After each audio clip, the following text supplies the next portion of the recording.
Fragile and handled with care despite being out of recession, the U.S. economy is not out of the woods. Housing, jobs, affordable health care are just some of the issues the Obama administration has to fix in the year ahead. President Obama's Treasury Secretary Timothy Geithner has been speaking about a bigger policing role for Washington, but he promises the government will not go unchecked.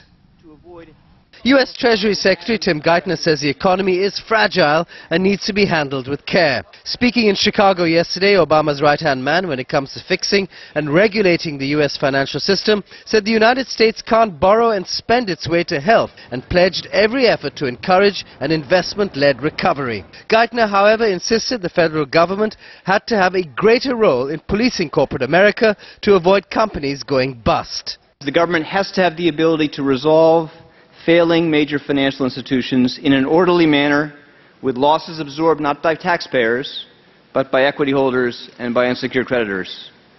In all but the rarest cases, bankruptcy will remain the dominant tool for handling financial failure. But as the collapse of Lehman Brothers demonstrates, the Bankruptcy Code is not an effective tool for resolving the failure of complicated global financial institutions in times of severe stress. Conscious of a bad rap Washington is developing in some politically conservative and business circles, Geithner said government regulation would not go unchecked. The emergency authorities, now granted the Federal Reserve and the FDIC, should be limited so that they are subject to appropriate checks and balances and can be only used to protect the system as a whole. Among the many worries ahead is the hefty and unsustainable budget deficits. In regards to aiding corporations, Geithner said just half of the $787 billion economic stimulus program had so far been spent. So there's more aid in the system. The real challenge to the U.S. economy now lies in ensuring steady growth, which includes reducing unemployment and generating income and consumer confidence. It was some of the best economic news in the United States in over a year. After enduring the longest recession in decades, the U.S. economy showed strong growth in the third quarter. Gross domestic product grew at a better-than-expected annual rate of 3.5%, according to the first estimate by the Commerce Department. We were in a downward spiral of pretty severe proportions in the latter part of last year and into the first half of the year. So compared to that, oh yeah, I mean we've turned the corner, in a big way. And I think it's going to be sustained. I don't think the economy is going to lapse back into recession.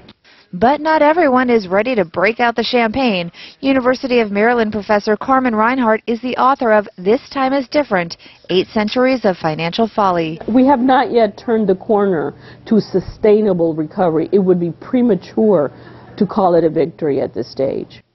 Reinhart believes history repeats itself, and this time will be no different. In a typical scenario, post-war scenario, we should be recovering right about now.